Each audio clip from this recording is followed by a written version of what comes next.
Welcome to It's Open with Ilana Glazer. I just came off an interview that I could have kept going and going and going. So I love celebrating New York City. But what feels especially precious to me is celebrating the people who give it its soul. Today, I am honored to have the opportunity to interview Kareem Rahma, who's an icon of the city and its transit. Kareem is best known for subway takes where he captures human and hilarious moments that reflect the diversity of New York, and Keep the Meter Running, which is coming back, which celebrates local culture through the lens of New York City cab drivers and the places that they love. He's an Egyptian-American comedian, host, and creator who isn't just documenting the city, but also shaping how its people are seen and heard.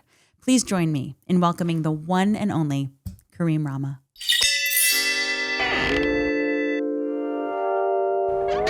Hello, how are you? Hi, I'm good. I'm so, I'm really thrilled to be entering this YouTube space with you. I feel connected to you, and the more we become friends, I'm like, we were friends when we were 11. That's really beautiful. Yeah. I feel the same way. And I'm glad you feel the same way, because if I only felt that way, it would be really creepy. And I think putting oneself out there the way that we both do, people do think that they know us. And also, like, if one is authentic, the way that I'm going to claim we both are, they do know us to an extent. Mm-hmm.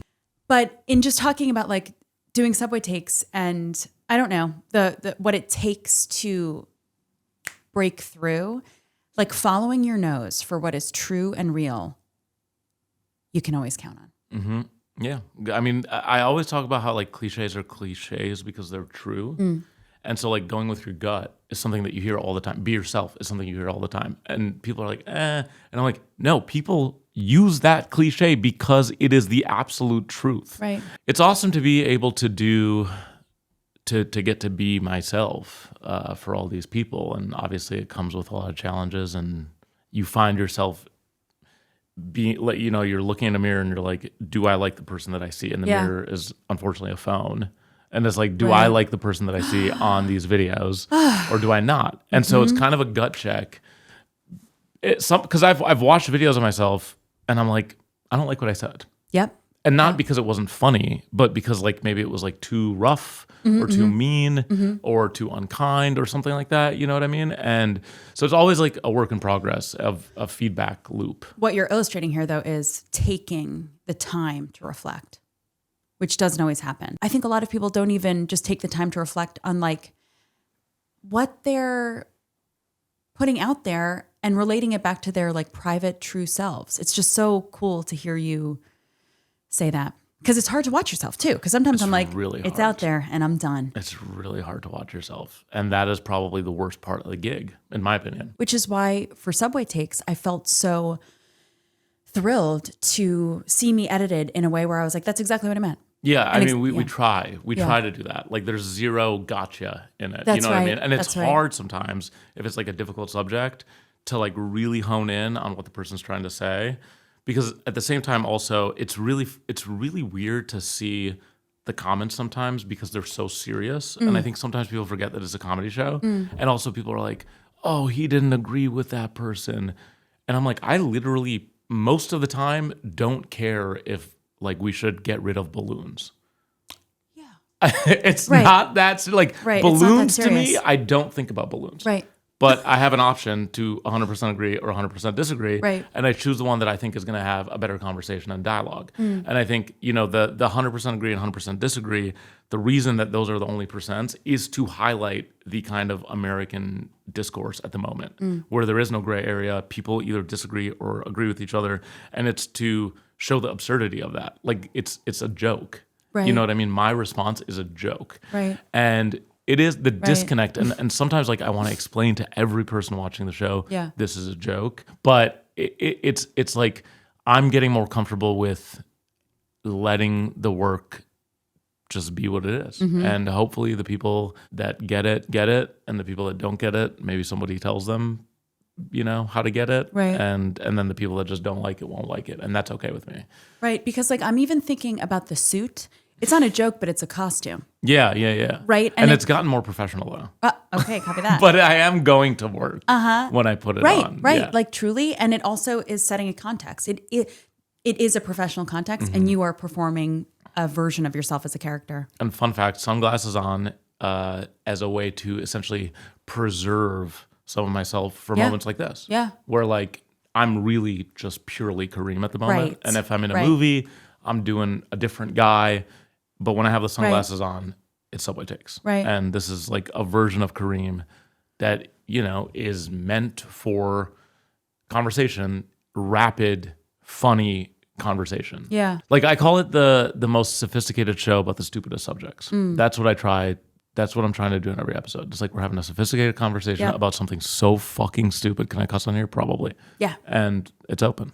Oh, it's open for cussing. Yeah, that for sure. Well, you know, you have like this astute sense of American discourse, I feel, because you are a prototypical American, which is an immigrant.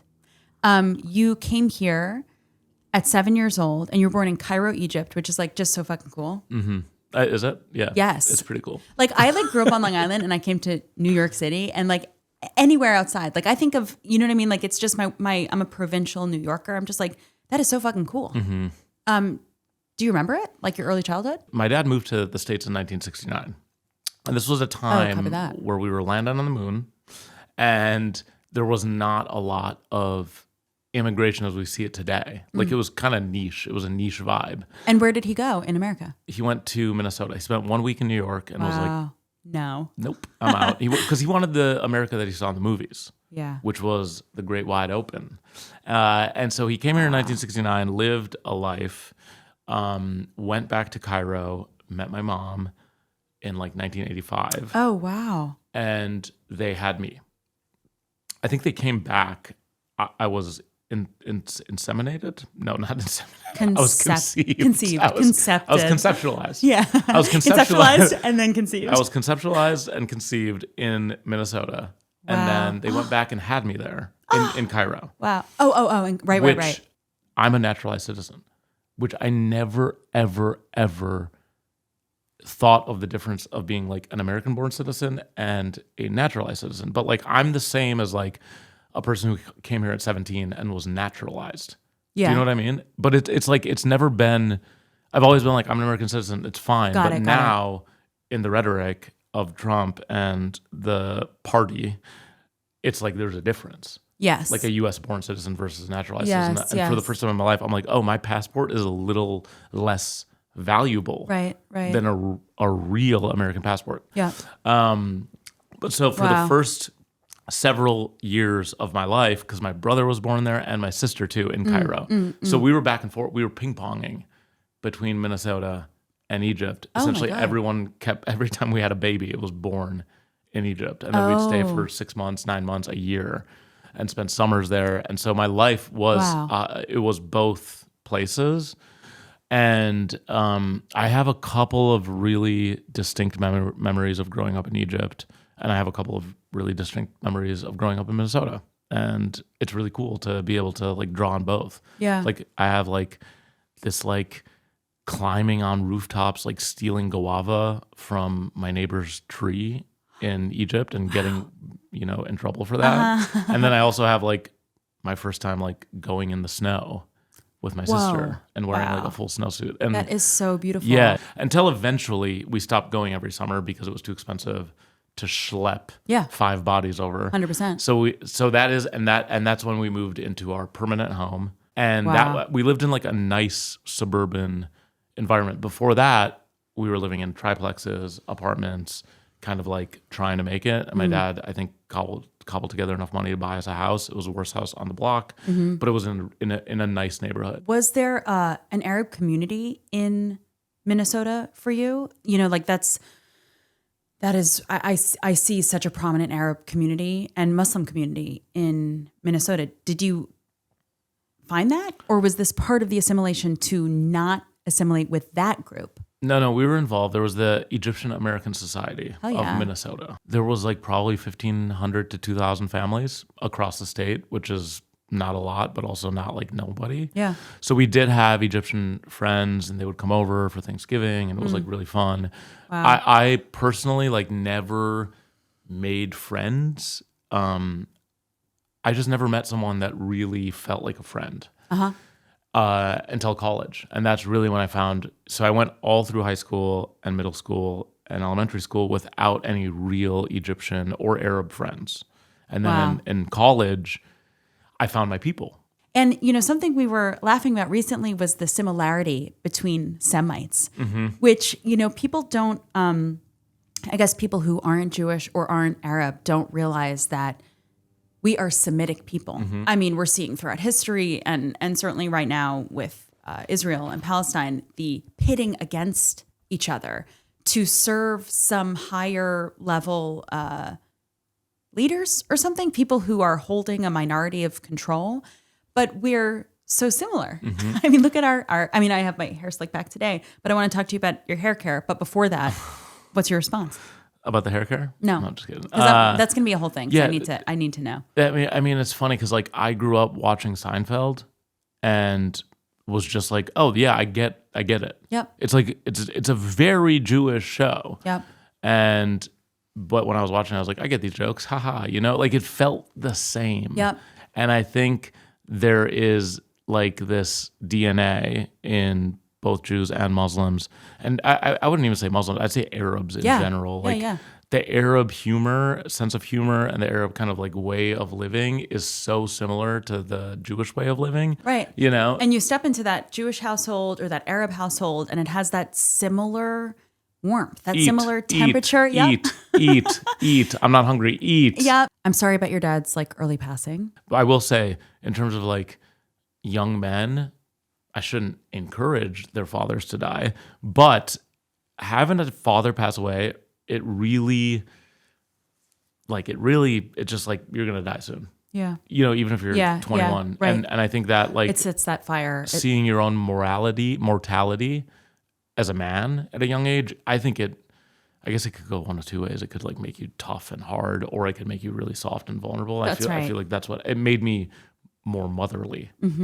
Because I was then taking care of my mom and my family, and I felt more like, I don't know, more like a man in a good way. Yeah, I read in one of your Substack pieces about how it felt like you were watching yourself die, and how your friends who are men who haven't, whose dads are still alive, they have this like youth and naivete to them, and it makes sense. And it's so, what you say about the being open, like that is a choice or like an act of like will to go down the path of openness, softness, and embracing your divine feminine like leadership inside to know how to move forward.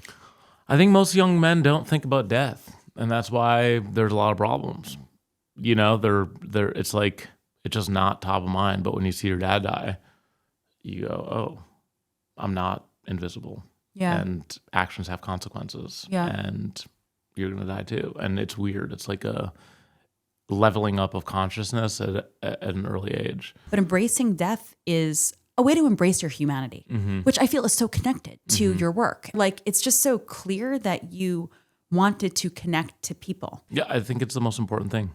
I mean, I've always, from day one of moving, especially to New York, like, I've never really been like, oh man, this place is so big.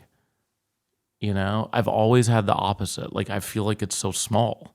And when I go to other places, I am like, this place is so big because I'm a stranger. Yeah. But I'm sure if I lived in London and made a bunch of friends and like, really connected with my barista or my like sandwich person or whatever, that it would also feel like a small town. And I think that's like a big life hack, is just getting to know the people around you. Yeah.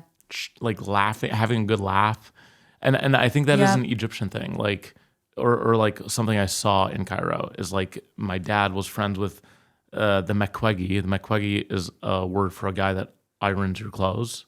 And the guy that irons your clothes is friends with the guy that owns the little shop down the street. Right. And my dad would like sit in front of the guy ironing the shop, the mekwegi, and like smoke cigarettes with the owner while the sons were ironing.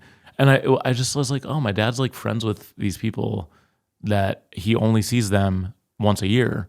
But when he comes, it feels like home because he has these pals. And I just think that was like a lesson that it just maybe came really naturally to me to pick up on, that it was like a life hack to make life feel less alone. And real. Yeah. You know, like when you and know. Vivid. Yes. And like when you know the people around you and know the people in like, it's the diversity, you know, the diversity of socioeconomic status, ethnicity, race, background, living situation that like makes you feel connected to the whole world. Because especially in New York, I mean, it's so diverse here that we can like sort of touch the whole world just in this city. You know, I feel like I know you, I've been watching you for years, but like in preparing for this interview, like doing the real research, everything like really made sense. You seem to feel like you were behind or something in 2012 when you moved here. But like, I don't know, I guess I moved here in 2005 and I started doing comedy in 2006 and I was 19 and I get it. That's awesome. But it's funny, like this catch up for I was grasping at straws. But like, it was exactly what it was supposed to be. and I needed that. Yeah. Like I needed to find, because what I felt like happened is that I lived my 30s and my 20s. Because after my father passed away, I went, boop, responsible. Must make money, must make career, must find wife. Like I was like, I'm going to be a man. And so when I came to New York, I came for all the wrong reasons, which was that I was like, I'm going to be like Mark Zuckerberg or like what, like I'm going to be like a famous, rich entrepreneur on the cover of Forbes. Really did not work out for me because I'm not that kind of person. I felt like I was cosplaying as a CEO for so long. Wow. Or like as an entrepreneur, but I also had jobs. I worked at Vice, I worked at the New York Times, I got married, all these things happened. Even in that era. Okay, so even you burst onto the scene and you're working at Vice. I wouldn't call it bursting. It just seems that way. Like I had friends. Yeah, it seems this way. It seemed like you were like here to take life by storm, and now I'm seeing like sort of in the wrong ways. No, but I was taking life by storm as in like, I was like, I'm going to come and I'm going to make an impact. But so that was your corporate work. Yeah. So then what was like the switch for you? And like also in concordance with separating from this person you were initially married to. Yeah, so the big thing happened. Like I was always comedy curious. I did UCB 101 improv, like I think the third year I was in New York. And I was like, I'm going to get better at like being in front of people. I was already good at it. And I could tell in 101 that I was like really good. And I was like, that's cool. And then I met this person. I don't want to talk shit, but she was like, I would never be with an actor or a performer. And wait, meaning she's like, she was like, I wouldn't be romantically involved with an actor. And you were like, I'm done. Yeah, I was I was like, my mom and dad and everyone I know like is like, this is not a career. So she almost like reaffirmed the belief that like that is a fake thing, a lottery ticket. It's not stable. And there's a masculinity thing there where it's like, that's not like a real man or something. Not a real man's job. Like, yeah. Like, be an accountant, be a businessman. Right. And so I was like, you know what? She's right. I'm not going to do that. I'm going to continue focusing on like trying to build wealth, which didn't happen, or like all those things. And so fast forward to 2020, right before the pandemic, like 2019, things were on the rocks. And I was like, you know what? I'm going to UCB again and I'm going to do everything. So I did UCB, all the improvs. I did UCB, all the sketch. I did BCC stand-up. I was like, I'm going to go to college I'm going to go to clowning school. Not real clowning, but I'm going to be funny school. I'm going to funny college. Totally get it. I went to funny college. Pandemic happens. Wow. And like the world stops. And I go, maybe it's time. Then I just was like committed 100%. And I was like, you know, I have this funny thing because I was dating again. And I didn't want to be like, the worst thing in the world is being a old man who's like, I'm an aspiring comedian. Dry. Yeah.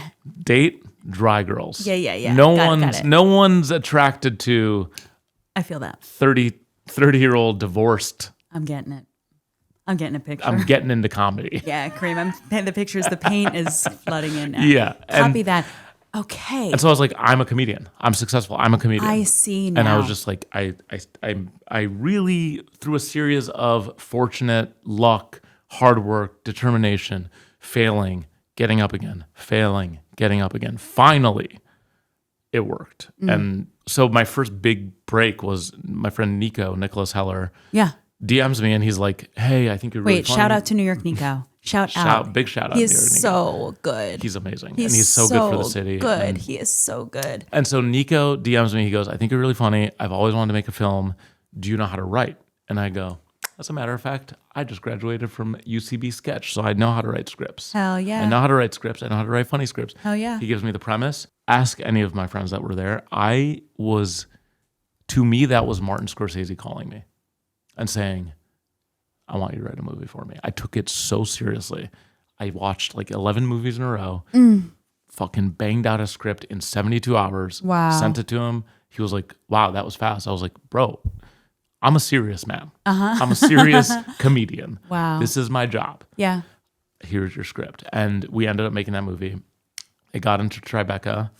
That was the first time I was like at a coffee shop and somebody was like, oh, you're the guy from Nico's movie. Wow. And what movie was this? It's called Out of Order. It's on YouTube. It's about a guy who has to use the bathroom and is unable to find one because it's New York City.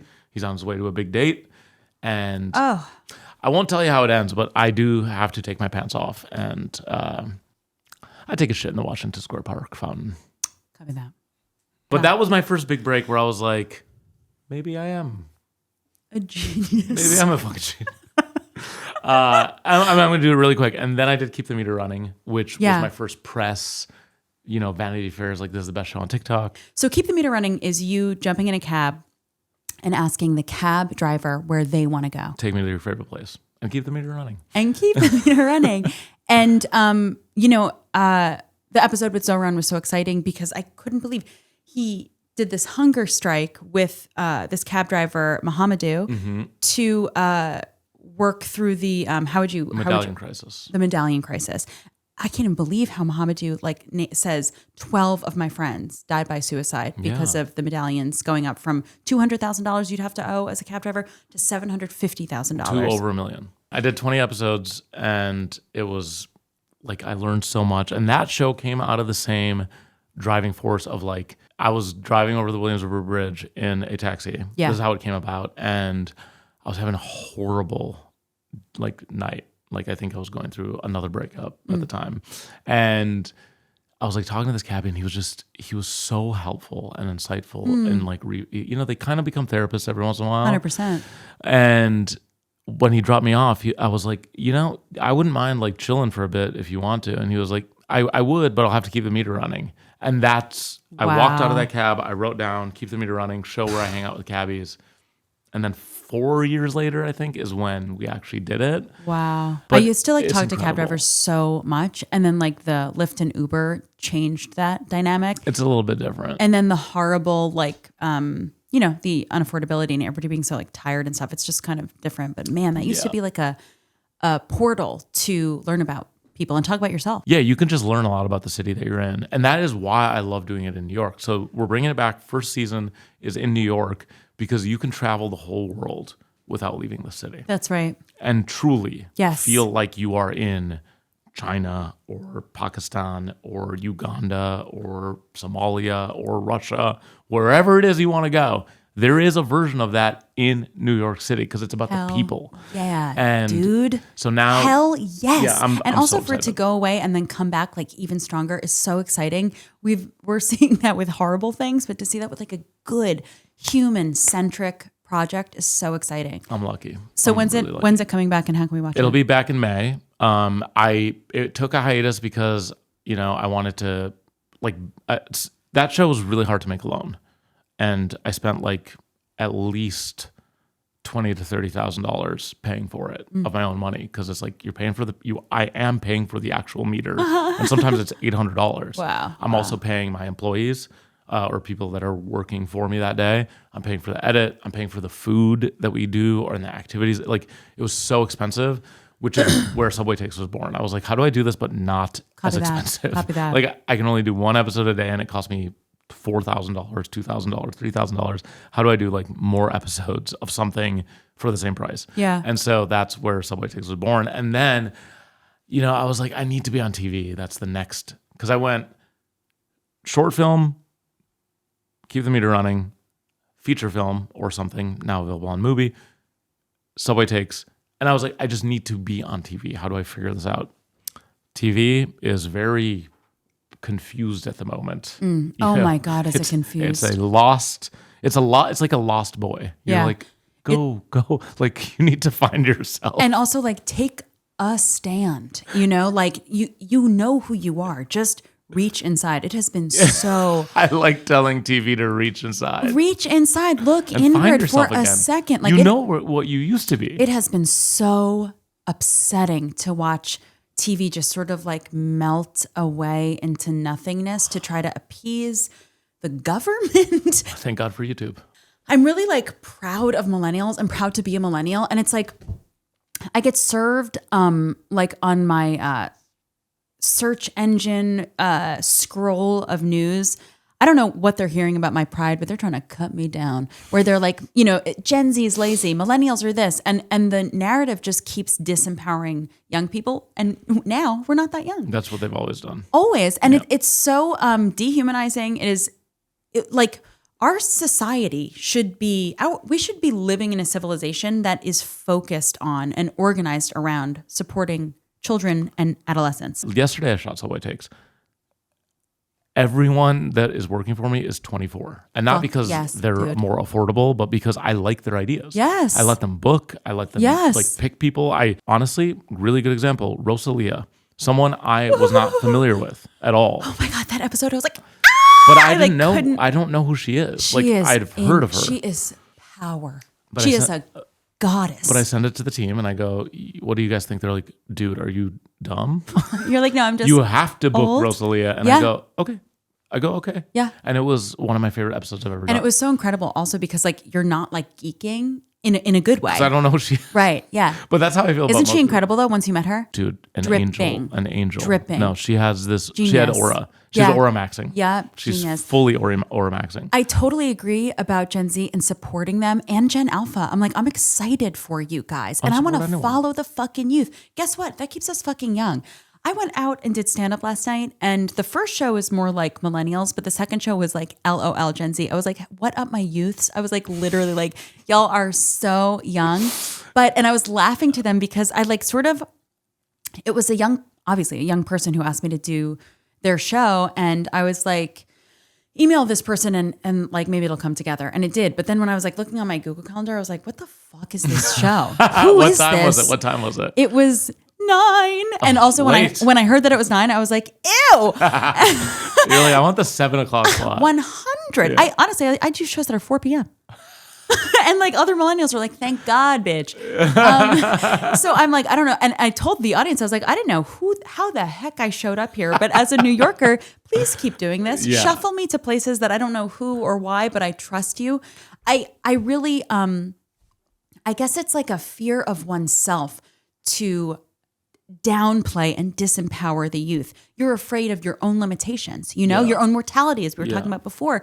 But damn, it is so important. Their ideas, the way that they move through their identities and their bodies and the way they think about sex and talk about sex and food and mental health. That was one thing about Gen Z that like Forbes and the boomers, like these Forbes articles that were like Gen Z. I remember this one article, Gen Z is like disrupting the happiness curve.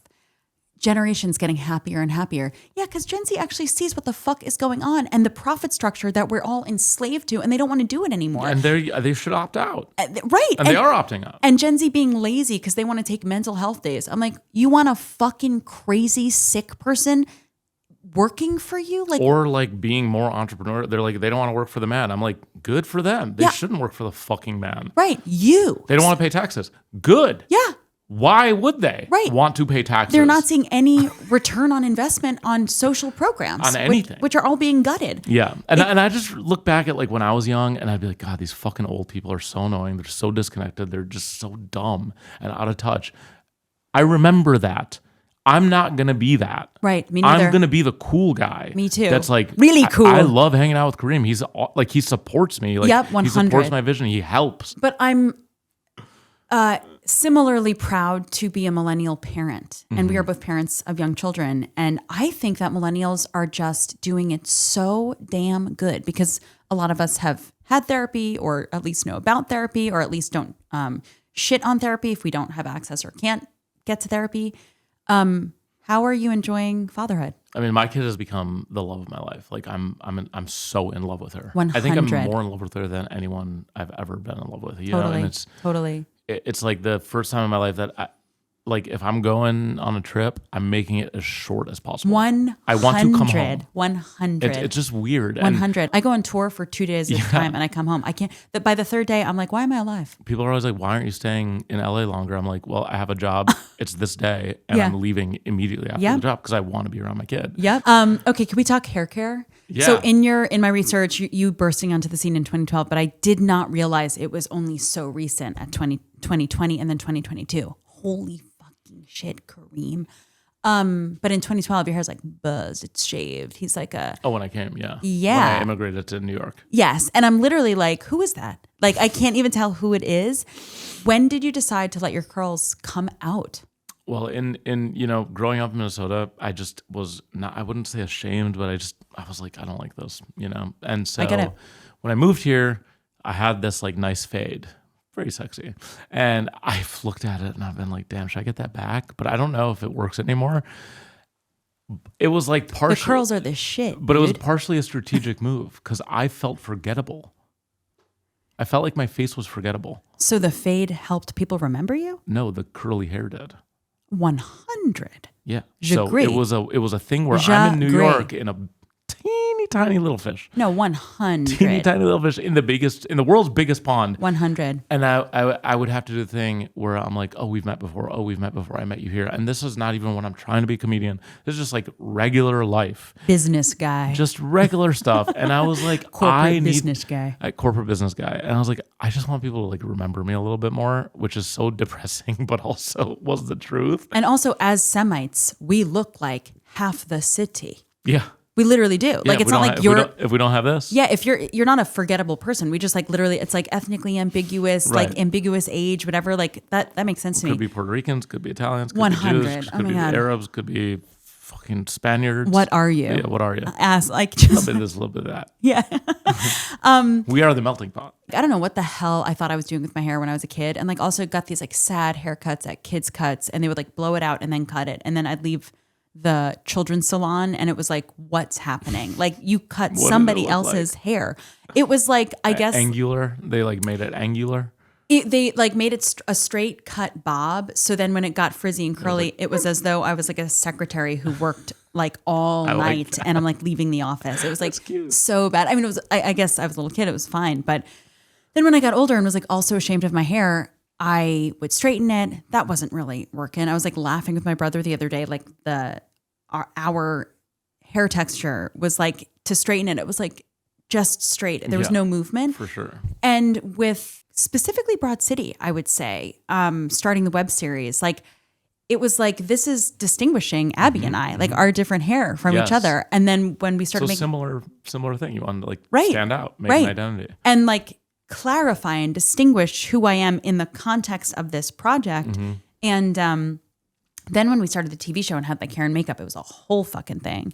And I love my curls. And actually since Broad City and like more recently, and I guess also since having a kid and your like hair changes and stuff, and I'm like rubbing fucking hair oil in my scalp. I'm like, please, please, please stay. I've also been doing this thing of like loading my hair with product, pretty much any product, oil or cream, and then like slicking it down really, and then letting it like dry over the course of the day. And then I'll like finger it out and I'll have like different looks throughout the day because my hair is changing. That's cool. What's your hair process? Yeah, I had no process for a long time. And it's been slow moving where every once in a while, somebody, usually a black woman or a brown woman, will be like, oh, you should do this thing, 100. Or I'll be on set and I'll learn a new trick Yes. from someone. Like recently, I was on set with like some Japanese, what are the groomers? Is that what they would? Yeah, I think they're called for men groomers, Japanese groomers. And they did this thing that I've never seen or done before, but I'm like, these guys are geniuses. What'd they do? He just had like a really wide tooth comb. Yes. And he didn't pick it out, but he like lifted. Yes. He just lifted. Yes. He lifted the curls. Yeah, and I was off like, the scalp. Oh, I've never seen that before. Get some air in there. Let it dry. Yes. Thank you, King. Yes. Yep. But so my hair care routine, very simple. I don't use leave-in conditioner, but I leave in conditioner. Understood. So I haven't shampooed it in at least I'd say like 3 years. Yeah, but I love. put conditioner in and I rinse out as little as possible. Fully same. And then I just leave it. And Yep. then I do now the little lift. Yeah. Yes. Wide tooth comb is our friend. Yeah. A wide toothed comb is our friend. A wide tooth. That sounds the name of a new podcast. Our hair care. Hair pod. Hair pod. But yeah. Okay, Kareem, it turns out that we're like really good friends and always have been. And I could talk to you for fucking ever. But I think, there's like actually like more we didn't cover, but maybe you'll come back because I don't know. I think I needed this lightness today. I'll come back. I could go like dark and heavy with you too. Dark and lovely. Dark and lovely. That's the name of the stuff I used to straighten my hair with. Night. Straighten? Like chemically destroy. Copy. Dark and lovely from Walmart. Okay. Well, I'm glad we're not doing that Doesn't anymore. work. Okay, my fellow millennial Bye-bye. and millennial Thank parent. you so much. Mwah. Thank you, Okay. everyone. Oh my God, that was so good. That was so good. That gave me life and sauce and juice, and I hope it gave you the same. I want to thank Kareem Rahma for coming and talking to me today. And this show, It's Open with Ilana Glazer, does not occur alone. It takes a whole ass tribe to make happen. So I want to thank my creative producers, Annika, Carlson, David Rooklin, Kelsie, Kiley, Glennis, Meagher, and Madeline Kim. I want to thank our editor, Tovah Leibowitz. I want to thank the people who made this show look and sound so beautiful today. Louise Nessralla, Rebecca O'Neill, and Kevin Deming. I want to thank Raymo Ventura for making the graphics, making it fucking branded sick, and the opening musical sting, which we love. And I want to thank the band Don Her for this outro music. Thank you so much, and like and subscribe and join this community. I am so thrilled to be here with you. Thank you for joining me, and let's keep going together.